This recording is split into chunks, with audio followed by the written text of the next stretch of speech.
자, 이번 시간에는 역량 교육을 어떻게 할 것이냐. 지금까지 교육은 정보 중심형 교육이었죠. 네, 국영수사과 또는 대학 들어가면 무슨 과 하면 심리학과 하면 심리학에 대한 정보를 배우는데 모든 시간을 다 바쳤습니다. 이거는 과거의 교육이죠. 네, 정보란 너무나 빠르게 생산되고 있기 때문에 더 이상 이제 정보를 가지고 얘기할 수 없게 됐습니다. 그래서 이제 정보에서는 답을 찾을 수 없고요. 인공지능이 또한 그 정보를 다 가지고 있습니다. 이제 우리가 해야 될 일은 그 정보를 내 것으로 만들어내는 것이 아니라 인공지능에게 정보를 탐색하게 하고 비교 분석하게 하고 나는 그것을 가지고 내가 원하는 목표를 달성하는 역량을 개발해야 됩니다. 자, 그래서 그것을 저는 크게 세 가지로 핵심 역량을 엿보는 것, 인간 역량 이해, 그 다음에 온리온 역량 이해라는 세 가지 제목으로 한번 얘기를 해볼까 합니다. 오늘날 역량 개발은 전 세계의 추세입니다. 이제 더 이상 정보로 승부할 수 없다는 것을 알게 된 인류는 모두 다 역량 교육으로 바꾸고 있습니다. 자, 핵심 역량을 잠깐 살펴본다면 이렇게 볼 수 있죠. 여러분이 컴퓨터를 구입하려고 할 때 당연히 두 가지로 보게 됩니다. 브랜드로 구입하거나 사양을 통해서 구입하죠. 컴퓨터 잘 못 다루는 사람은 브랜드로 하고 잘 다루는 사람은 사양을 합니다. 사양을 통해 구입합니다. 이걸 비슷하게 비교를 해보면 직원을 선발하는 기업체에서 앞에 컴퓨터 구입과 비슷하게 한번 생각해 본다면 대체로 구입 방식이죠. 직원 선발의 형태를 한번 살펴보면 추천형 아니면 면접형, 시험 면접형이죠. 시험형으로 할게요. 추천형이 바로 브랜드로 하는 거죠. 아는 사람이 추천해주면 그대로 쓰는 거고, 시험형은 요 사양을 확인해 보고 하는 건데, 이런 과정에서 지원자의 표준 역량이 필요합니다. 지원자의 표준 역량이란 바로 사양이죠. 네, 컴퓨터의 사양과 같습니다. 사양과 동일. 우리는 사양을 보고 값을 지불합니다. 바로 우리가 직원을 선발할 때 그 사람들의 사양이 명확하다면 컴퓨터처럼 직원을 뽑을 때 실수 없이 뽑을 수 있겠죠. 사양이 명확하다면 학생을 가르치는 교사들은 학생의 문제점을 바로 파악해서 문제점 해결을 해줄 수 있죠. 참 좋은 도구입니다. 자기 개발을 원하는 개인이라고 한다고 해도 결국 이러한 사양을 가지고 있을 때 부족한 부분을 교정할 수 있죠. 자, 이렇게 핵심 역량, 우리의 컴퓨터의 사양처럼 핵심 역량을 사양으로 가지고 있다면 얼마나 좋을까요? 그러면 이렇게 생각할 수 있죠. 내 역량이 사양으로 표시된다고? 너무 불쾌해? 내 역량이 이게 부족해서 난 어떤 회사에 못 들어가겠네? 아니죠. 이 역량이 부족하니까 이 역량만 키우면 되겠죠. 야, 너무 멋지지 않겠어요? 내 사양을 도표로 가지고 있다면 바로 그 사양을 최근에 저희가 개발을 했습니다. 바로 이거죠. 핵심 역량을 이렇게 이게 우리 인간의 역량 사양이죠. 이번에 우리 인천교육청에서 이 부분을 초중고 교육과정에서 사용할 수 있도록 지금 모델화 작업을 하고 있습니다. 다행히 또 교육부에서도 함께 지원하기로 해서 저희가 개발을 맡고 지금 추진하고 있습니다. 즉 교과에서 국영수사과를 공부했다면 국영수사과 공부를 하는 중에 역량도 같이 개발되잖아요. 보통 국영수사과는 거의 정보력인데 그 정보력을 공부하는 과정에서도 또 이러한 역량도 함께 개발은 됩니다. 물론 중복 누락이 많이 있겠죠. 이렇게 해서 개발되는 것들을 찾아내는 작업이죠. 자, 이렇게 우리의 역량이 이렇게 만들어져 있어 이게 100점을 기준으로 퍼센테이지가 되어 있다면 회사에서는 딱 정확한 우리 회사는 이런 능력이 필요하다.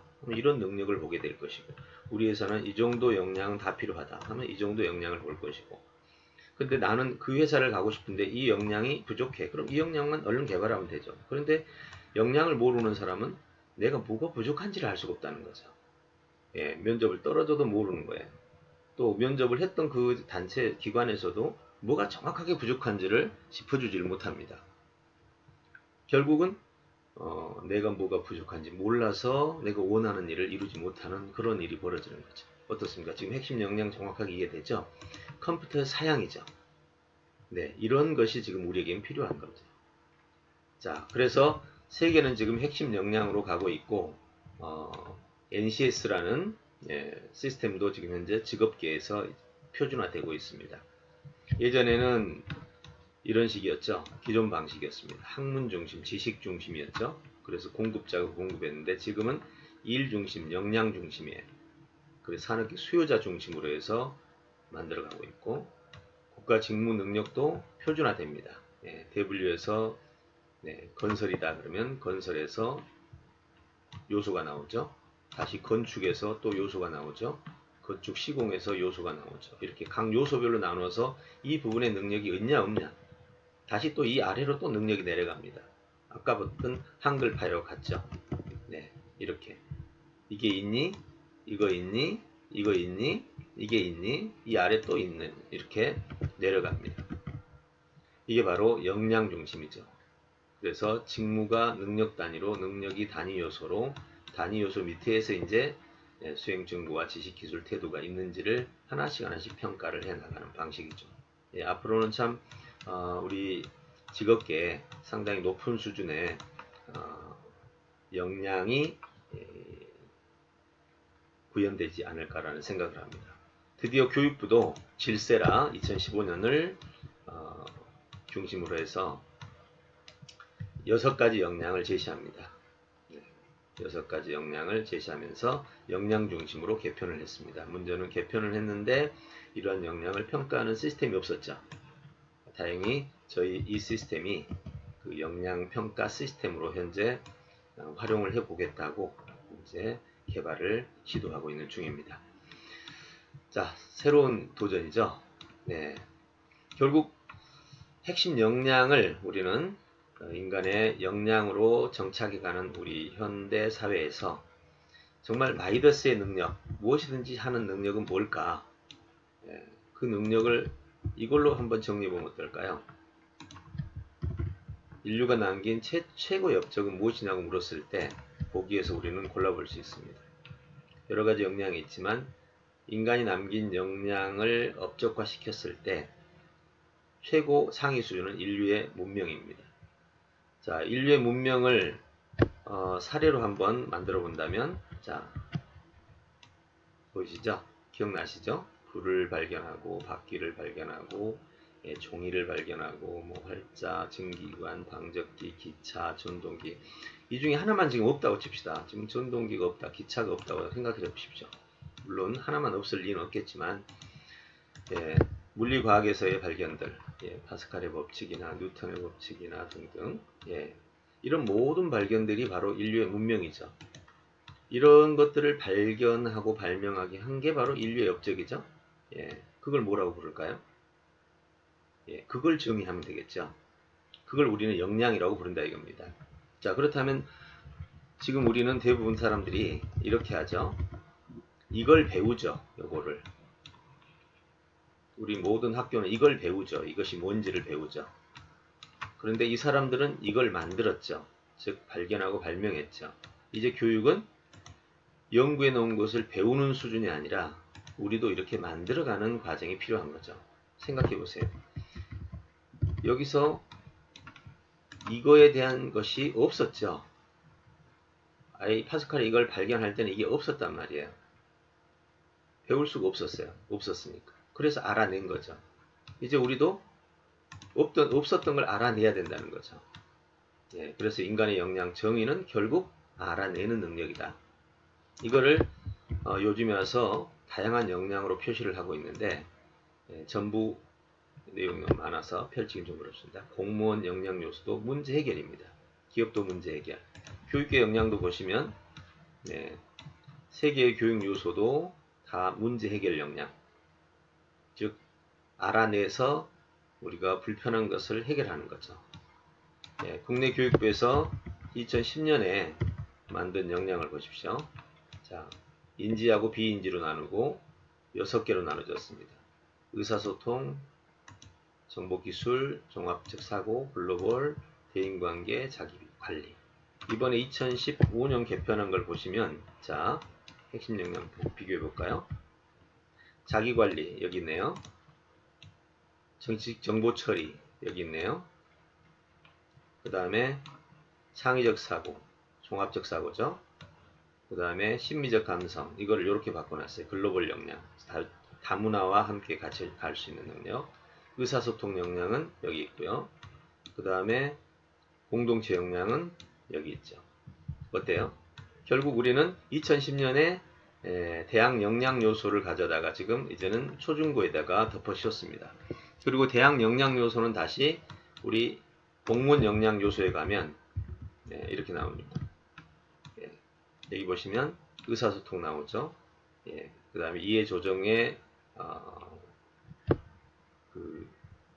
의사소통하고 그 다음에 이해조정하는 능력, 그 다음에 동기부여 성과, 조직관리, 정책기획, 문제측, 요거를 전부 통계를 내게 되면 다시 분류 분석을 하게 되면 아까 6가지 능력하고 똑같습니다. 네. 자, 이렇게 해서 이 교육계의 역량이 방향이 잡히고 있습니다. 실제로 세계 교육의 요소도 보시면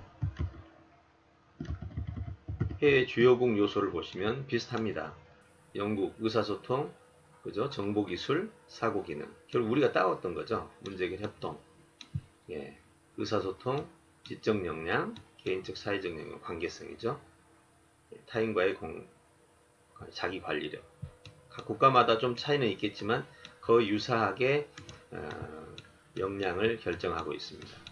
자, 그러니까 결국 현재 다양한 역량 요소가 쏟아지고 있지만 현재 역량 춘추 전국 시대라고 볼 수 있습니다. 자, 그래서 우리는 이제 마지막으로 올연 역량을 한번 정리를 해보고 싶습니다. 네, 우리 교육에서 올연 역량을 한번 살펴본다면 크게 올연 역량의 의미입니다. 다시 말해서 지속적으로 유일성을 구축하는 능력. 지속적 유일성이란 다시 말해서 내 자신이 항상 올연이 되게 만드는 능력이죠. 이 올연 역량의 출처를 살펴보면 크게 철학적인 입장에서 본다면 고대의 존재론이 있습니다. 물, 불, 공기가 아톰으로 발전하면서 존재가 이거다. 아톰이다. 중세에는 데카르트가 아톰의 존재론에 대해서 모든 존재의 핵심은 맞지만 인간 존재의 핵심으로는 안 된다. 결국 나의 독특성은 어디냐? 나는 생각한다, 고로 존재한다의 명제를 가지고 중세 존재론으로 바뀝니다. 다시 말해서 인간의 존재는 사고를 통해서 이루어진다는 거죠. 그래서 이제 근대의 존재론이 되면서 언어 존재론으로 넘어갑니다. 즉 사고가 뭐냐라고 물었을 때 사고는 언어다라는 비트겐슈타인의 발견과 소시르의 일반 언어학에서 발견을 통해서 철학적 존재가 어떤 거냐라는 걸 알게 된 거죠. 다시 말해서 철학적 존재는 아톰에서 사고로, 사고에서 언어로, 결국 사고와 언어가 인간 존재의 핵심이다. 이렇게 말하는 거죠. 자, 여기 기억해 두십시오. 사고와 언어가 존재의 핵심이다. 자, 그럼 이제 천재들의 연구도 한번 볼까요? 천재들의 연구를 보면 관심을 추적합니다. 하고 싶은 일을 하죠.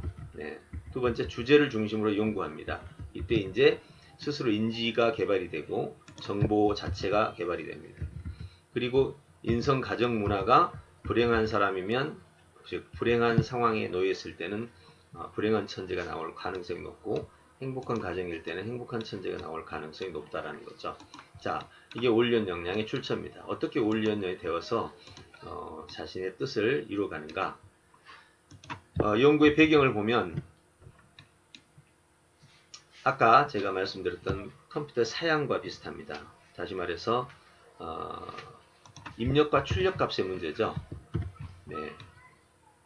입력값, 출력값에서 입력보다 출력이 적으면 둔재나 전응하라고 그러고, 입력과 출력값이 같으면 범재, 입력대 출력값이 높으면 천재, 수재, 영재라고 부릅니다. 자, 이런 것을 볼 때 그러면 결국 입력과 출력값을 바꿔주는 것은 우리의 입력 자료가 블랙박스라는 두뇌를 지나가게 되죠. 입력 자료가 블랙박스를 지나서 출력값을 결정하는데, 이 블랙박스가 바로 연구의 대상이었습니다. 인간의 사고였죠. 우리 변압기 내부를 봤을 때 변압기 내부에서 값을 높여주는 것처럼, 마술의 장치에서 값을 높여주는 것처럼 우리는 블랙박스의 핵심 기능을 찾아가는데 주력한 것입니다.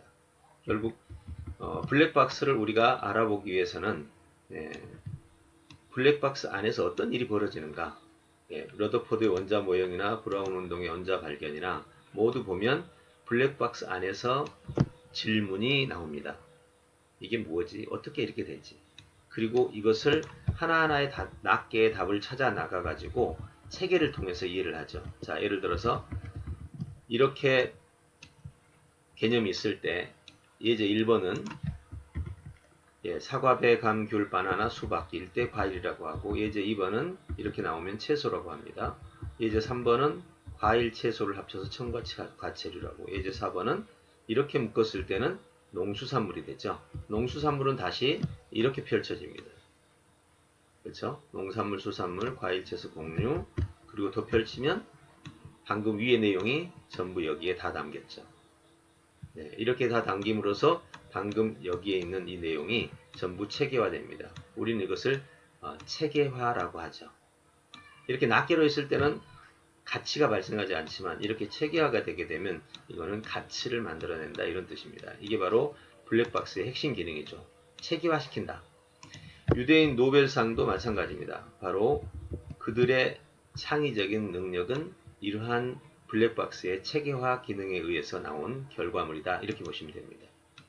자, 그럼 이제 올리언 역량의 모델은 누구냐 했을 때, 올리언 역량은 결국 이런 사람들이죠. 오류를 해결하거나 무지를 발견하거나 부족을 보충한 사람들. 그래서 올리언 교육의 모델은 결국 유대인의 신과 교육에 기초한 국가 운영 시스템, 종교적 국가 운영 시스템이죠. 유대인의 결과물들입니다. 그 다음에 탈무드 교육을 통한 학습 습관 개발, 하브루타, 차별화에 대한 가정적 문화적 지원 시스템, 동양인에게 가장 부족한 영역입니다. 또돌이 고난식의 생존적 창의적 필요성, 그 다음에 민족 공동체 수정으로서 동족 지원 시스템, 이런 요소가 바로 우리 올리온 교육의 모델 중에 하나이죠. 자, 결국은 올리온 교육의 형태는 이러한 형태를 갖고 있습니다. 사제형이냐, 왕족형이냐, 귀족형이냐, 박사형이냐, 연구형이냐, 대중형이냐. 자, 이런 형태를 보면 과거에 이런 형태가 인류의 4대 스승과 제자들이었다면, 이제 올리온 왕족형, 귀족들을 만들었던 형태, 박사형. 저희 올리온 교육은 바로 연구형 시스템입니다. 그래서 이 연구형을 대중형으로 만들어 가려고 하는 것이 저희 바람이죠. 자, 그럼 올리온 역량의 요소는 뭐냐? 아까 보셨던 것처럼 이걸 기반으로 합니다. 요걸 기반으로 하는데, 이걸 좀 더 정리해 보면 여기가 중요해요. 존재 역량에서 시작됩니다. 본질적 역량이다. 이걸 사고력이라고 하죠. 얘가 만들어낸 능력이 바로 인지력과 여기 나오죠. 기능 역량인데, 사고력이 만든 최고의 걸작품은 언어력이죠. 언어는 우리가 말만 하고 실천하지 않은 몸이 없는 경우죠. 언어를 했으면 실천을 하게 되는데, 실천을 할 때 관계력이 필요하죠. 사람과의 만남이 이루어지니까. 이것을 다시 세 가지로 정리하면 핵심 역량은 인지력, 자주력, 인성력이라고 정리할 수 있습니다. 결국 사고란 이 세 가지에 모두 필요하죠. 이 세 가지에 모두 필요합니다. 그래서 사고를 통해서 만들어낸 언어가 이 세상을 인지하게 만들어줍니다. 언어가 없으면 인지가 어렵습니다. 언어가 없으면 사고를 하기가 어렵죠. 이렇게 해서 우리는 핵심 역량의 세 가지, 인지, 자주, 인성력을 찾게 되고, 확장 역량으로서는 전문성, 정보입니다. 정보. 이제 이걸 가지고, 이 세 가지 역량을 가지고 우리는 공부를 보통 하죠. 정보 역량이라고 그러는데 이 세 가지가 뛰어나면 대다수 정보를 가지고 학습하는 이런 역량이 뛰어납니다. 그리고 마지막으로 직업 역량인데 이건 전문적 역량이죠. 예, 이 전문적 역량은 크게 4가지로 이루어집니다. 전문 정보력, 도구 기술력, 인맥 관리력, 현장 경험력이죠. 이건 아래 설명이 좀 더 나옵니다. 자, 이렇게 크게 4가지의 역량이 있습니다. 존재 역량, 사고력, 핵심 역량 3가지, 확정 역량, 정보력, 직업 역량, 전문적 역량이라고 하죠. 결국은 이것들이 모여져서 만든 게 직업 역량이에요. 예, 이게 바로 올리온 역량이죠. 그래서 기본적으로 사고력을 길러줘야 되고 사고력은 사고력을 기르는데 이 3가지가 있어야 길러집니다.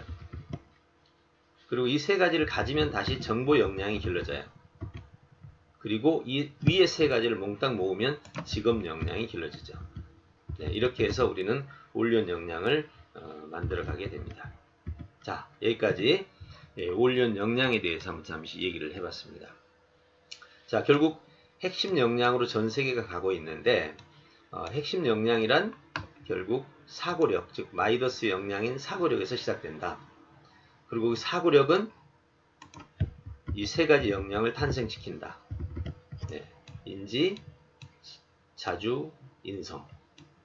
그리고 그것은 확장 역량, 정보를 탄생시키고 그리고 마지막으로 이 3가지가 다 합쳐서 직업 역량을 탄생시킨다. 네, 이렇게 정리하면 올리온 역량을 한눈에 좀 이해할 수 있다고 생각이 됩니다.